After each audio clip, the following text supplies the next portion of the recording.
Estudo que aborda assim a demonstrar que Aruba está um dos países mais seguros do inteiro Caribe. Nós temos vários hotéis de 5 estrelas,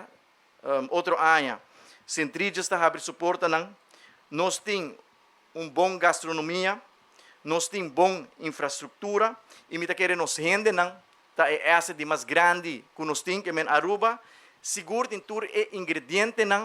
para persu visão assim aqui. Visão assim aqui seguro lo percurar para lo estimular a economia para arriba de Brug, lo criar cupo de trabalho e lo desenvolvimento totalmente distinto, totalmente novo que Aruba nunca chega de conhecer. E conforme o plano que nós temos, a visão que nós temos, a primeira fase, a maneira mais bisa, lo desmantelar a refineria, essa que lo toma 1 para 2 anos, remediar o terreno, lo toma alrededor de 6 lunas para 1 ano, e depois de 3 anos, nós vamos começar com o desenvolvimento. Me tenho plena confiança que a visão aqui,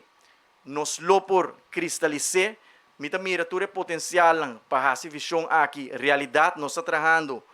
Hopi ano acaba, é bonita plano aqui, é bonita visão aqui, e me está seguro que nós vamos ter a oportunidade para continuar nosso período de governação, para assim nós vamos over na executar o plano aqui, executar a visão aqui também para San Nicolás, e me quer muito importante tá, que nós tenha uma ronda de consulta